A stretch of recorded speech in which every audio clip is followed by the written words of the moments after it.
반갑습니다. 여러분 안녕하셨습니까? 저는 배낭에서 사역하고 있는 최성우 선교사라고 합니다. 배낭에서 아동계련 사역을 하고 있고요. 학사 사역을 하고 있고 또 태양전기 사역도 하고 있고 태양전기 사역에 대해서는 잘 모르시죠? 이미 제가 여러 차례 여러분께 다른 분들께 말씀드렸는데 태양전기 사역은 아프리카 시골에 있는 전기가 들어가지 않은 지역에 태양판 전기를 설치해서 그 태양판 전기를 통해서 전등을 얻고 그 전등을 통해서 밤 예배가 가능하게 만들어지는 그런 사역을 하고 있습니다. 그렇게 하고 있고 또 빈민이나 혹은 또 생활이 많이 어려우신 우리 목사님들 가정들에게 찾아다니면서 양식을 나누어주는 사랑의 쌀 나눔 사역도 그렇게 하고 있습니다. 저는 이제 2006년경에 코트디부아르에 나갔다가 코트디부아르에서부터 이렇게 사역을 시작하게 되었습니다. 여러분 사진 보이십니까? 제가 앞에 서서 노란 옷을 입고 이렇게 활짝 웃고 서 있고 그 뒤에 한 현지인이 있는데 잘 보이지 않아서 아직 사진 안 보입니까? 그럼 뭐 됐습니까? 잘 찾아보시기 바랍니다. 여기 오른쪽에 살짝 이렇게 반짝이는 그것이 선글라스 끼고 있는 그 교회 사모님의 모습입니다. 예, 이렇게 코트디부아르에서 이제 잠깐 있었고, 그 다음에 또 카메룬에서도 잠깐 있었습니다. 카메룬에서 교회 청년들과 함께 이렇게 교제하면서 찍은 사진입니다. 이 두 나라에서 선교에 대해서 배우고 또 알게 되고 또 선교를 어떻게 할 것인가에 대해서 묵상하다가 지금 현재는 베냉에서 사역하고 있는데 이 사진은 베냉에 들어가서 어디에 살 것인지를 집을 얻은 후에 그 인근에 있는 동네 아이들과 함께 찍은 사진입니다. 지금 현재 저는 베냉에 한 6년째 거주하고 있습니다.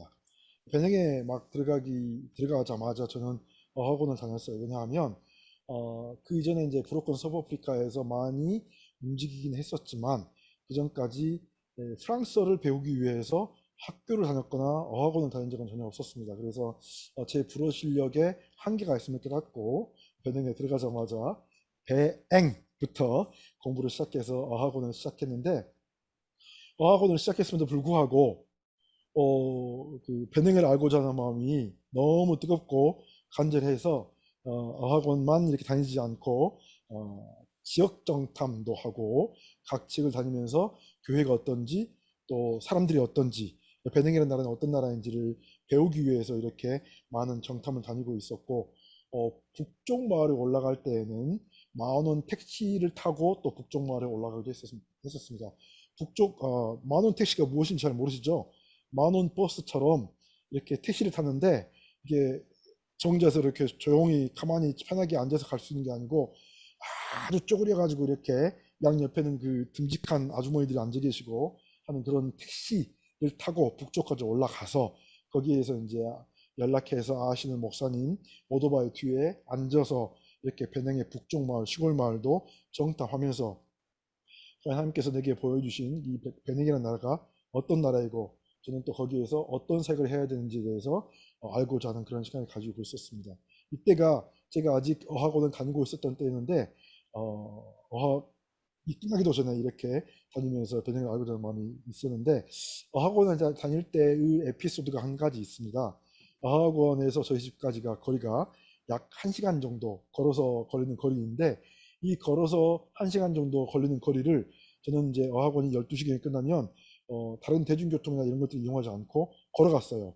걸어서 집에까지 1시간 동안 걸어가는데 왜냐하면 나중에 제가 노방전도를 다닐 때 같은 태양 아래에서 같은 기후 속에서 그 동네 노방전도를 하게 될 그 동네를 열심히 다녀야 되는데 그때 만약에 기후 때문에 태양 때문에 더위 때문에 뭐 하지 못하게 된다면 얼마나 큰 낙담이 되겠습니까? 그래서 미리 훈련을 하겠다. 미리 이 날씨 속에서 걸어다니는 것을 경험을 하겠다라는 마음을 가지고 열심히 이렇게 다니는 때가 있었습니다.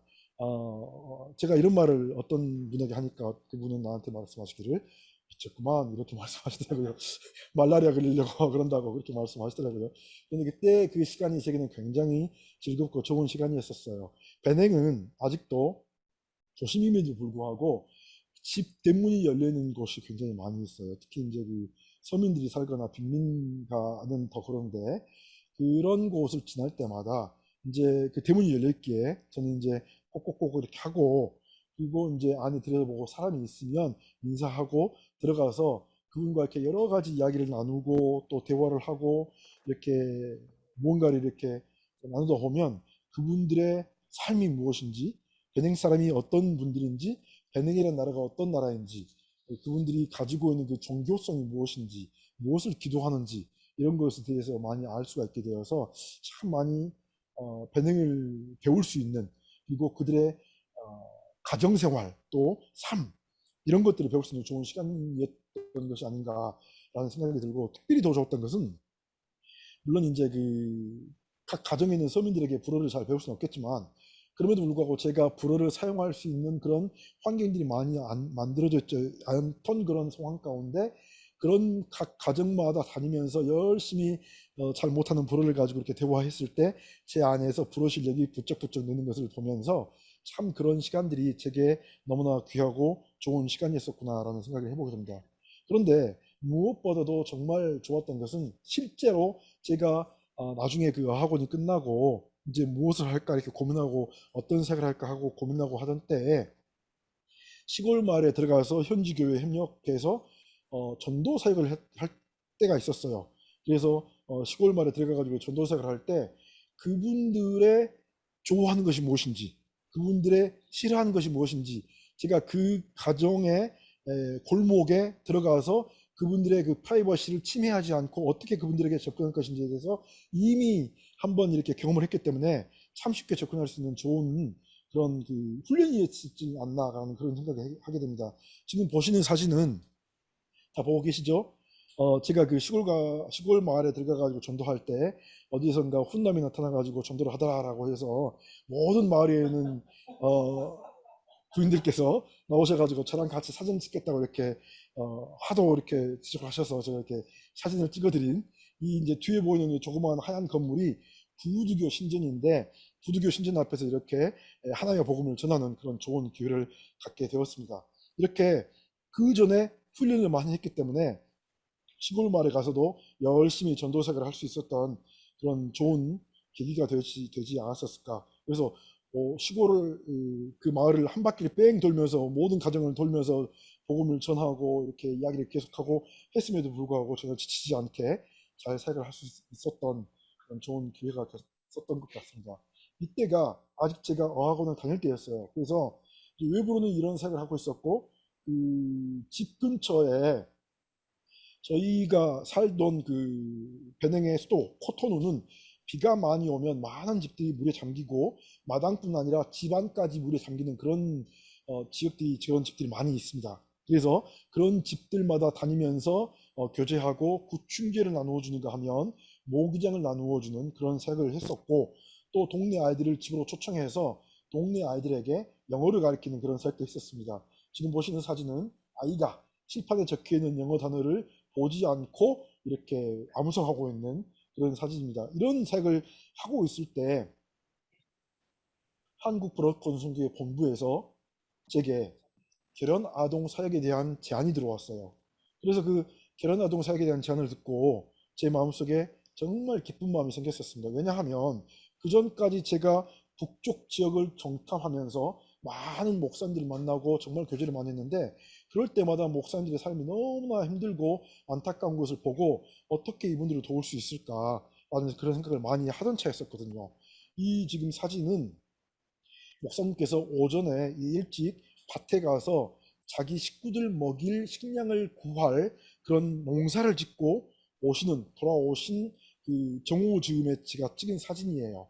이런 목사님들을 제가 많이 만났고 이런 목사님들에게 제가 어떻게 도움을 드릴 수 있을까라고 고민하는 차에 한국 브로커 선교회에서 결혼 아동 사이라는 좋은 프로그램이 있다는 소개를 해주셔서 바로 이분들과 이분은 아닙니다만은 바로 이제 이분들과 결혼 아동을 소개를 잘 하고 그리고 그 아동 한 명 한 명을 선택해 가지고 그 선정해서 그 아이들을 결혼 아동 사회 프로그램 속에 들어오게 만들었습니다.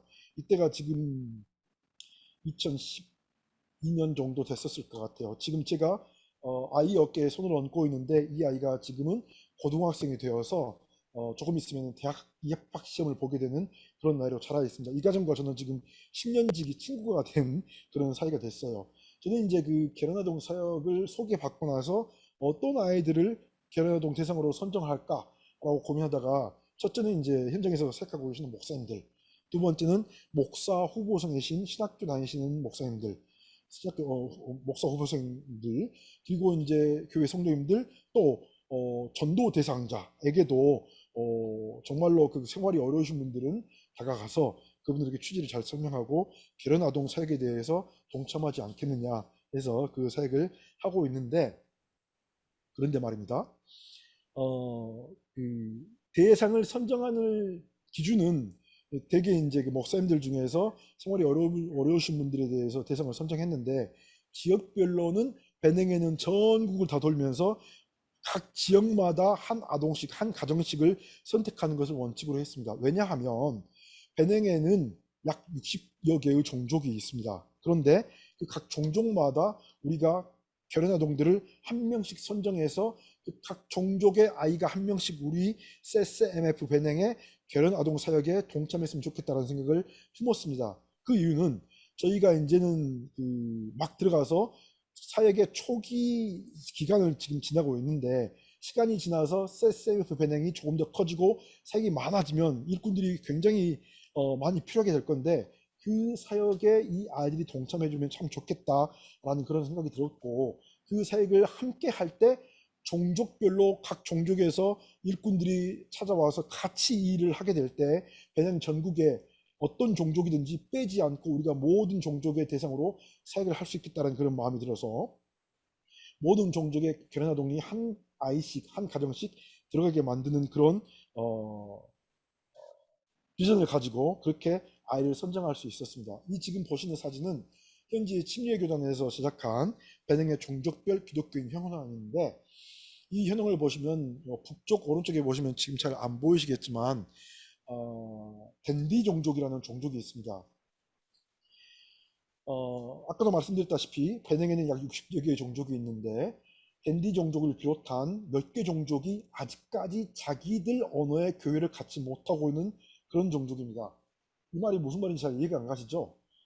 자기들의 언어로 된 교회를 갖지 못한다는 말이 무슨 말이냐면, 어느 한 지역에 들어가면 그 지역에 몇 개의 교회가 항상은 아니지만 어느 지역 교회가 많이 있는 지역은 그 지역마다 몇 개의 교회가 같이 있는 지역이 많이 있습니다. 그런 지역에 들어가서 교회들마다 보면 어떤 교회는 록바 종족으로 예배를 드리는 우리는 록바 종족어 교회, 어, 송 언어로 예배를 드리는 우리는 송 종족 교회, 플라니 종족 언어로 예배를 드리는 우리는 플라니 종족 교회라고 각 교회의 이름이 따로 이렇게 이 지역의 플라니족 교회, 이 지역의 송족 교회, 이 지역의 록바 종족 교회 이렇게 나누어지는데, 그 종족 교회로 그 종족 교회의 이름으로 된 댄디 종족 교회는 없다는 말이죠. 그러니까 댄디어로 예배를 드리는 교회는 아직 세워지지 않았고, 그만큼 댄디 종족 안에는 크리스천의 수가, 하나님을 믿는 사람의 수가 적다는 것이죠. 짐작하기에는 아직까지 두 자리 숫자 정도의 성도만 있지 않겠는가라는 생각을 하게 됩니다. 그래서 이 댄디 종족을 비롯한 베냉에는 많은 소수 종족에게도 우리 그 결혼 아동 사역의 프로젝트가 더 들어가서 거기에 있는 아동들에게도 우리가 결혼 아동 사역을 진행하고 연결하고, 그리고 그 아이가 우리에게 와서 하나님을 만나고 하나님을 배우고 하나님의 일꾼으로 성장하게 되면 어떨까라는 그런 소원을 갖게 됩니다. 여러분께서 댄디 종족, 베냉의 댄디 종족 기억해 주시고, 항상 기도하실 때 이 종족께도 많은 예수 믿는 자들이 일어날 수 있도록 함께 기도해 주시면 참 감사하겠습니다. 지금 제가 결혼 아동 사역을 하고 있는 종족 중에는 송족, 그리고 록바족, 그리고 와마족, 궁족, 바리바족, 나고족, 플라니족 등이 있어서 이 아이들을 제가 섬기고 있는데, 이 아이들이 나중에 또 성장해서 정말로 하나님의 귀한 일꾼으로 세워지고, 이 아이들이 할 수 있으면 CSMF 배냉의 일꾼들로 세워지기를 소원합니다. 그렇지 않더라도, 혹은 그렇지 않더라도 우리가 CSMF 배냉에서 생활할 때 우리가 그 종족을 이해하고 종족을 알아가고 종족에 대한 정보를 얻게 되어지는데 이 결혼 아동이 연결되어 있음으로 해서 우리가 가질 수 있는 그 이득은 굉장히 유용할 거라고 그렇게 생각합니다. 그런 이점이 있고요. 또 한 가지는 이 종족 속에 들어가 가지고 우리가 사역을 해야 할 때가 분명히 있을 거예요.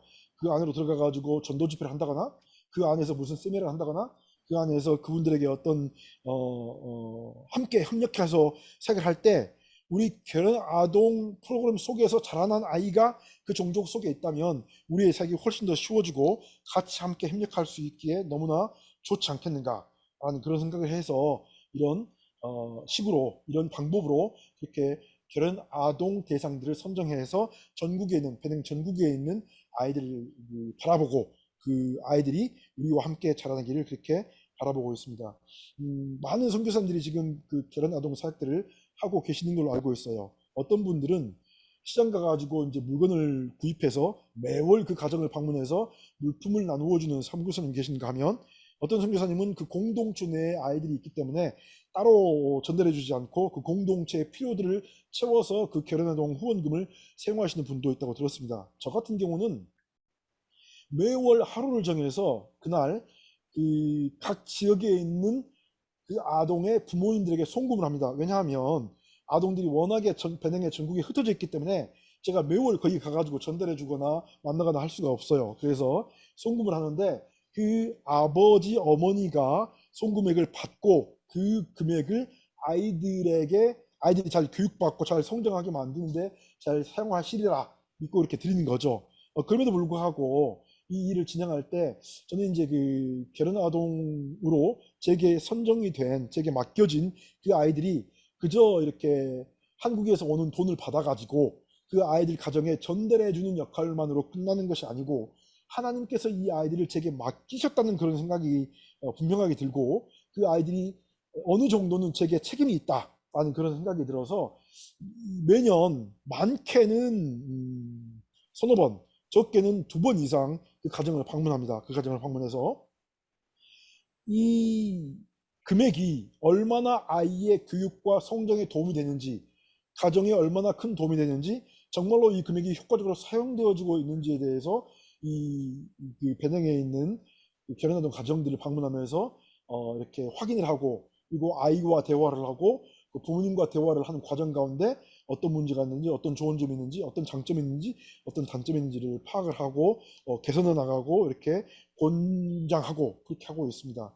그런데 이제 언젠가부터 이렇게 보면 어떤 가정은 그 금융을 받아가지고 굉장히 잘 유용하게 사용하시고 계신 가정이 있는가 하면 어떤 가정에 가보면 그 아이가 여전히 키가 자라지 않고 여전히 마른 몸매를 유지하고 있고 여전히 학교 성적은 공부가 정말로 이렇게 힘든 그런 상황이 있는 것을 보면서 과연 이런 가정들은 제가 결혼 아동을 사용을 하면서 어떻게 도움을 더 드려야 될까라는 그런 고민을 혼자 속으로 하게다가 하나님께서 이제 좋은 마음을 주셔서 제 마음 속에 이 아이들을 가정에 그냥 가정 안에서 자라게만 하기보다는 혹시 내가 살고 있는 수도에 아이들을 데리고 와서 아이들이 나와 함께 먹고 자고 하면서 같이 살면 어떨까라는 그런 생각을 하게 해주셨어요.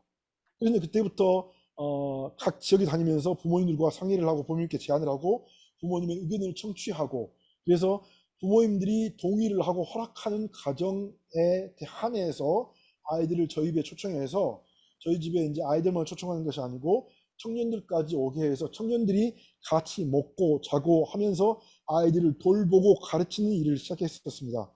처음에는 아이들이 학교를 가게 했어요. 그래서 저희 집에서 이제 학사색을 시작하게 됐는데 이렇게 사진 보이십니까? 아이들 교복 입고 있는 사진. 이렇게 학사색을 시작했습니다. 이게 이제 학사색을 시작하면서 처음 교복 입은 날인데 코로나가 시작되기 전에는 아이들이 이 교복을 입고 학교에 가가지고 열심히 공부하고 아침에 아침 묵상하고 학교 갔다가 저녁에 돌아오면 또 자습하고 아침에 배웠던 말씀을 저녁에 이제 모임을 통해서 다시 확인하고 그렇게 이제 잠을 자게 하는 그런 식으로 학교를 다니게 했었는데 이때 당시에는 제가 이제 아이들이 이발도 해주고 아이들 이발해주는 모습 보이시죠? 그리고 성탄절 날에는 이제 아이들끼리 이렇게 연극을 준비해가지고 연극 발표를, 성탄절 발표를 하기도 하고, 이제 또 율동으로 또 성탄절 발표를 하고, 이게 뭐죠? 피리? 플룻? 리코더. 리코더를 연주하면서 성탄절 발표를 하기도 하고, 이제 생일잔치를 이렇게 하기도 하고, 그렇게 합니다. 그런데 이제 코로나가 시작되어가지고 학교가 문을 닫은 때가 있었어요. 그때부터 제가 아이들이 학교를 가지 않았으면 좋겠다는 생각이 들어서 학교가 코로나가 조금 주춤해지고 코로나가 무엇인지에 대해서 정부가 조금 알고 이제는 더 이상 학교를 문 닫지 않고 학교를 열었음에도 불구하고 저는 아이들을 학교를 보내지 못했어요. 왜냐하면 제가 이제 아이들의 분명히 빠빠이긴 한데 또 불구하고 자기들의 빠빠가 따로 있지 않습니까? 자기들의 마마과 빠빠가 따로 있는데 제가 이제 그 아버지 어머니에게 말씀드리기에는 아이를 내가 맡기면 내가 정말로 잘 먹이고 잘 키우고 잘 교육하겠다 라고 약속을 했는데 혹시 아이가 우리 집에 와가지고 코로나 혹은 다른 어떤 질병이 걸려서 아프고 또 고생하고 그러면 얼마나 부모님이 속이 아프겠어요. 그러니까 그런 부분에 있어서 많이 고민을 했는데 이게 좀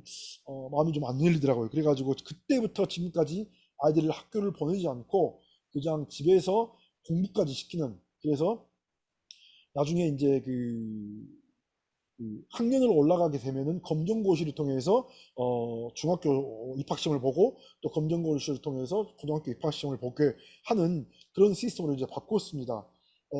그러는 과정 가운데 제가 이제 느끼기에는 그 이전에 아이들이 학교 갔을 때 선생님으로부터 한 선생님이 많은 아이들을 대상으로 가르치다 보니까 한 아이 하나 이렇게 개별적으로 타치할 수 없는 그런 문제가 있었는데 그 부분이 이제 우리 청년들이 한 명 한 명 한 아이 아이마다 개별적으로 타치를 하게 되니까 굉장히 아이들에게 좋은 기회를 제공하게 되었고, 그리고 이제 무엇보다도 좋은 것은 아침 묵상의 시간이 굉장히 풍성해졌어요. 예전에는 아이들이 아침에 일어나서 아침 묵상을 하고 학교를 가려면 굉장히 바쁘게 움직였는데 이제부터는 아침 묵상 시간이 한 1시간 정도까지 늘어나니까 제가 이제 아침마다 아이들을 모아놓고 아이들에게 말씀을 가르치고 한 20분 정도 말씀을 설명하고 그리고 이제 아이들에게 그 말씀이 어떠한가 자기 자신이 생각해보는 묵상하는 시간을 갖게 하고 한 5분 정도 갖게 하고 그 다음에 이제 아이들이 한 명 한 명 스스로 그 말씀에 대한 자기들의 생각을 말하게 해요. 그러니까 자기 아이들이 그냥 평소에는 설교만 계속 듣고, 그렇구나, 하거나, 졸거나, 그냥 뭐 이렇게 자기들끼리 떠들거나 하던 아이들이 이 아침 말씀 묵상 시간을 통해서 말씀을 설명을 듣고, 자기가 좀 그것을 생각해보고, 자기 나름대로 그것을 정리해가지고 다른 사람에게 이렇게 말을 하긴 하니까 그 말씀에 대한 그 느낌이, 그리고 그 교훈이 자기에게 받아들이는 그것이 굉장히 크게 다가오는 것 같더라고요. 이것을 매일 아침마다 반복을 했습니다. 그러니까 그전에는 정말 이것이 불, 어, 불, 불가능했었는데, 죄송합니다. 불가능했었는데, 지금은 이게 이제 가능하게 됐어요. 그래가지고 이게 얼마나 감사한지 몰라요. 이뿐 아니라 아침 묵상할 시간에 이제 만약에 예를 들어서 창세기에 있는 어느 본문, 아침 묵상이 이제 쭉 스토리처럼 이렇게 이어지니까 그 본문을 이제 월, 화, 수, 목, 금, 토 이렇게 했으면 주일날 예배 시간에 절기 예배 시간이면은 절기 설교를 분명하고 하고 또 혹은 이제 설교자가 초청이 되면 그 설교자가 이제 그 나름의 설교를 하겠지만 그렇지 않을 때에는 아이들이 아침마다 묵상했던 것을 가지고 주일날 제가 이런 식으로 한국의 인터넷에 올라와 있는 이런 여러 가지 사파들을 취합해 가지고 이걸로 이제 여러 장을 스토리를 만들어서 여러 장을 인수해 가지고 아이들끼리 팀을 짜서 그 팀별로 자기들끼리 스토리를 발표하고 그 스토리 속에서 나오는, 다음 사진도 보시고 그 스토리 속에서 나오는 이야기들 또 교훈들을 스스로 발표하게 만드는 과정을 통해서 제가 설교하는 게 아니고 아이들 스스로 주일 아침 설교를 하게 만들었어요. 그러니까 아이들이 이것을 보면서 굉장히 그 성경에 대한 이해도나 또 그 알게 되는 것이나 이런 것들이 굉장히 깊어지고 많아지고 풍부해지고 또 실제적으로 이것이 이렇구나라고 이렇게 느끼게 되고 그런 것 같습니다. 지금 보시고 있는 이 이미지는 성경 2.0 프로그램 아시죠? 그 책 나오는 거 아시죠? 그 책을 인터넷에 제가 이렇게 도용해서 도둑은 아니고 도용 빌려와서 이렇게 프랑스어를 제가 한글에다가 프랑스어를 입혀가지고 아이들에게 이렇게 설교를 하고 했던 그런 건데, 이제 아이들이 이제 이것을 여러 장으로 되어 있는 그 하나의 스토리를 지금은 이삭이 이제 축복하고 있는 그런 모습인데, 이 스토리를 가지고 이제 아이들 스스로 이렇게 하는 거죠. 제가 성경 2.0에 이제 물어봤어요. 제가 이것을 인터넷에 이렇게 따와가지고 이렇게 했는데 괜찮냐 물어보니까 괜찮다고 하더라고요. 이것을 이제 상업적으로만 사용하지는 전혀 문제가 없고, 그럼 이게 이제 제가 이런 그림 파일이 책으로는 다 나왔는데 그림 파일이 안 나와 있어서 굉장히 불편하다 그랬더니, 연말까지는 이 그림 파일이 PDF 파일로 다 나와서 시중에 유튜브가 될 것이다 라고 해서, 아마 그다음부터는 제가 이것을 시중에 이렇게 나와 있는 PDF 파일을 구매를 해서 이걸로 이제 다시 아이들에게 설교를 하고 진행할 생각입니다. 이런 과정을 통해서 아이들이 정말로 말씀과 잘 서게 되는 그런 것을 느끼면서 참 많이 보람을 느끼고, 우리 집은 그 아이들이 아침 6시경에 일어나서 집안 청소를 하고 7시부터 8시까지 묵상을 하고, 그 다음부터는 이제 계속 하루 종일 학교 수업을 하고 낮잠 자고 오후에는 체육 시간 갖고, 그리고 이제 저녁에 다시 아침에 묵상했던 그 말씀을 다시 이제 리더자를 통해서 배우게 되고 그 복습하게 되고, 그 다음에 이제 잠자리 들고 그 생활이 이렇게 반복이 됐는데, 이것이 어떤 효과를 가져왔냐면, 아이들 중에 복음을 잘 이해하지 못했던 아이들, 그리고 이제 아프리카의 기복신앙이나 아프리카의 그 복만을 추구하는 그런 신앙을 가졌던 가정에서 자랐던 아이들 가운데 말씀을 자기 스스로 이렇게 듣고 하다 보니까, 자기 안에서 내가 알고 있던 그 복음이라는 것이 이런 것이 아니었구나, 내가 알고 있던 복이라는 것이 이것이 아니었고 정말 본누벨 이 뭔지 이제 알겠다라는, 그렇게 고백하는 아이들도 나올 정도로 정말로 이 사회에서 큰 어떤 그 보람을 느끼고 가능성을 보게 되는 것 같습니다. 어, 지금은 이 아이들이 이제 방학을 맞아서 집에 가 있습니다. 집에 가 있는데, 이 지금 보여드리는 사진은 제가 매년 진행했던 아동 캠프에 왔던 아이들이고, 이 아이들 중에 이제 몇 명이 저희 집에 지금 와 있는 거예요. 다가 아니고. 근데 이제 코로나가 시작되면서부터 이 아동 캠프를 지금 2년째 못 하고 있어요. 그래서 다음 해에는 아마 코로나가 끝나고 저희가 자유롭게 또다시 아동 캠프를 시작할 수 있게 되지 않을까 라는 그런 생각을 하게 됩니다. 이 아이들 중에 이제 일부가 우리 집에 와 있는데, 그 아이들이 우리 집에서 9개월 동안 학사 사역을 했던 그 아이들이 지금은 다 집에 들어가 있어요. 집에 들어가 가지고 고향에 가서 부모님하고 같이 살고 있는데, 이 아이들이 저희 집에서 살 때는 제가 이 아이들에게 종조고를 절대 사용하지 못하게 합니다. 왜냐하면 종조고를 자기 집에서 어머니, 아버지, 식구들과 함께 자유롭게 사용하던 것을 제가 있는 센터에까지도 그것을 자유롭게 사용하다 보면 프랑스어를 익히는 시간이 늦어져요. 그래가지고 종족어를 전혀 사용하지 못하게 하고, 저희 집에서는 프랑스어만 사용하게 해서 그 아이가 프랑스어 활용을 높일 수 있도록 하는데, 얼마 전에 이제 아이를 집에 바캉스 맞이해서 집에 데려다 주면서 아버지의 이야기를 들어보는데, 며칠 후에 이제 그 집을 가보니까 그 아버지가 제게 한다는 말씀이, 이전에는 이 아이가 프랑스어를 전혀 못하고 종족으로만 오래간 교발을 했는데, 이제는 이 아이가 나보다 더 프랑스어를 잘하는 걸 보고 9개월 동안의 그 시간이 정말로 좋은 시간이었겠구나라는 그런 고백을, 그런 감정을 들었습니다. 그래서 너무나 감사하고 귀한 그런 그 사역이 아니었는가, 그런 생각이 해보게 됩니다. 또 그런데 이제 이 아이들이 집에 가서는 프랑스어는 이제 사용하지 못하게 하고, 집에 가서는 종족어를 또 많이 사용하게 해요. 왜냐하면 뭐 내가 그렇게 하란다고 해서 자기들이 꼭 그렇게 하겠습니까만은, 저는 이제 그렇게 권유를 합니다. 왜냐하면 종족어는 자기들의 모국어예요. 프랑스어는 다른 사람이, 에트랑제가, 이방인이 자기들에게 준 언어이고, 그렇기 때문에 자기들의 정체성을 소유하고 자기들의 정체성을 지키기 위해서는 자기가 종족으로 또 할 줄 알아야 되거든요. 그래서 종족어로 말을 하게 만들 뿐만 아니라 종족어를 쓸 수 있게 종족어를 읽을 수 있기도 합니다. 그래서 각 종족으로 바캉스를 간 아이가 자기 종족어를 잘 읽고 말하고 쓰고 하게 될때, 어느 정도 이 아이들이 성장했을 때 저는 이 아이들에게 각 종족어로 지금 그 우리가 쉽게 볼 수 있는 프랑스어로 된 신학서적, 신앙서적, 영어로 된 신학서적, 신앙서적, 이런 것들을 그 아이들이 성장했을 때 자기들의 언어로, 자기들의 종족으로 그것을 번역하게 만드는 일을 하고 싶어요. 물론 이제 그 프랑스를 잘 모르는 사람들이 그 자신이 프랑스를 배워가지고 이 책을 접하는 것이 더 좋겠다라고 생각하시는 분도 계실지 모르겠지만, 베냉의 그 문맹률이 굉장히 높고, 그리고 프랑스어를 싫어하는 분도 굉장히 많습니다.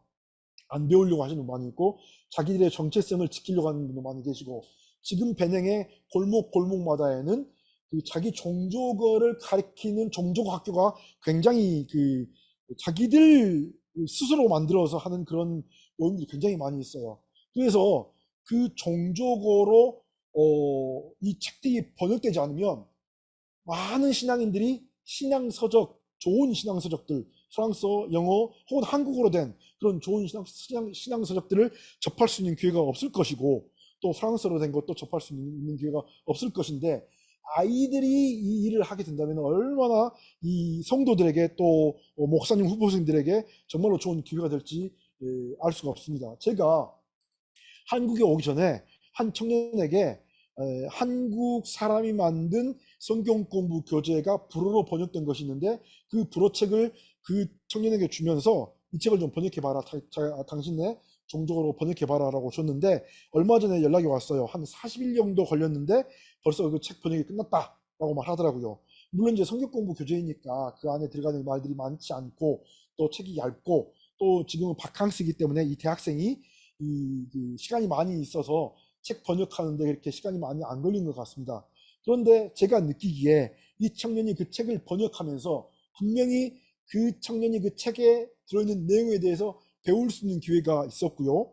두 번째는 이 청년이 이 책을 번역하면서 자기네 종족어로 외국어를 번역하는 그 기술을 습득했을 것이고, 그리고 이제 가장 좋은 것은 그 자신이 그 책을 번역해 가지고 나중에 그 문서를 자기네 종족, 자기네 고향 사람들에게 갖다가 주었을 때 그가 가질 수 있는 그 자긍심이 얼마나 클까를 생각해 보면 이게 굉장히 중요한 사항이고 굉장히 좋은 사항인 것 같아요. 그래서 베냉에 약 60개 종족의 그 종족이 있는데, 이 종족마다 저는 저런 아동들을 다 선정해서 댄디 종족까지 다 선정해서 그 아이들이 하나님을 믿게 하고 하나님을 알게 하고 하나님의 일꾼으로 성장해서, 제 가장 큰 목표는 정말로 이 아이들이 나중에 성장했을 때 지적으로 또 영적으로 또 말씀으로 잘 갖추어져서 다른 사람들이 그들이 입을 벌려서 말할 때마다 다른 사람들이 그 사람의 말에 경청할 수 있는 그런 정말 지식 있는 큰 사람이 되어서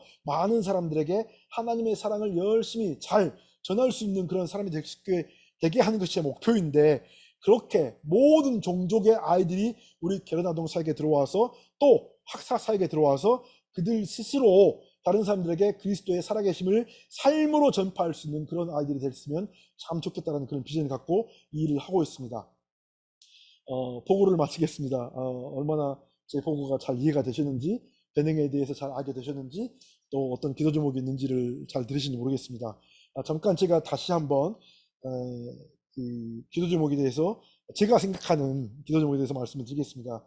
저는 아이들을 가리키는 교사들을 자원하는 사람들로 모집하고 있어요. 그냥 이렇게 내가 월급을 주면서 하게 하는 게 아니고, 너희들이 와가지고 너희들의 종족 같은 백성들의 그 아이들을 백년의 미래를 가르쳐라 라고 이렇게 말해요.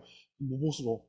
너희들이 희생해라, 너희들이 헌신해라. 그래서 너희들이 정말로 신앙인이라면 하나님의 말씀을 아이들에게 가르치고 아이들이 정말로 잘 자라서 하나님의 백성으로 자라날 수 있도록 그렇게 너희들의 삶을 헌신해서 아이들을 섬기고 보살피고 교육해라 라고 말하고 있어요. 근데 이제 그런 것들을 이렇게 제안을 할 때, 이게 이제 월급이 없다고 생각하니까 헌신해야 한다고 하니까 교사 모집하는데 굉장히 많은 어려움을 겪고 있습니다. 그럼에도 불구하고 제가 생각할 때는 외국인이 사역하는 어떤 공동체에 교사로 들어간다는 것이 그들에게 큰 돈을 벌 수 있는 것이라고 생각될까 봐, 그리고 그런 마음을 가지고 온 사람이 어떻게 아이들을 품고 사랑할 수 있을까라는 어떤 그런 마음이 들어서 나중에 이제 끝나면 그들에게 절대 그냥 공짜로 보내지 않겠죠. 뭔가 하긴 하겠지만, 그럼에도 불구하고 제가 제안하기는 와서 헌신해라라고 제안을 하기 때문에 정말로 교사 구하기가 쉽지가 않습니다. 그래서 교사들 많이 잘 구할 수 있도록 충분한 교사를 통해서 아이들이 교육을 받을 수 있도록 기도해 주시고, 두 번째는 아이들이 숫자가 늘어나가지고 이제 이동을 많이 해야 되는데 제가 가지고 있는 5인승 차로는 4인승 차로는 그 이동이 많이 불편합니다. 그래서 아이들이 이동할 수 있는 시내도 바라보고 바닷가도 가서 이렇게 보고 또 코로나 때문에 이제 밖에 산책을 전혀 할 수가 없게 됐는데 아이들이 차를 타고 여러 가지 활동을 할 수 있는 이동할 수 있는 그런 수단이 있어야 되기 때문에 봉고차가 꼭 필요합니다. 그 봉고차를 구입할 수 있도록 기도해 주시고 승합차 예 그리고 제가 이제 봉고차 내는 말이죠. 지금은 승합차가 말하죠. 예 죄송합니다. 옛날 사람입니다. 제가 이제 한 가지는 아이들을 대할 때 아이들이 무엇인가 이렇게 잘못한 것을 가지고 이렇게 이야기할 때 약간 아이들이 경직되게 되어지는 그런 습관을 제가 갖고 있는 것 같아요. 그래서 아이들을 대할 때 아이들이 느낄 그 느낌이 경직되지 않게 정말로 자기들을 사랑하는 빠빠아가 자기에게 훈계하는 그리고 자기들을 사랑해서 이렇게 말하는 것이라고 느낄 수 있게끔 제가 정말로 내 안에 그리스도의 사랑으로 아이들을 품고 다가갈 수 있는 그런 선교사가 되게 해달라고 정말로 그들의 빠빠가 되게 해달라고 하는 그런 몇 가지 기도를 제목을 드리고 선교 보고를 마치겠습니다. 감사합니다.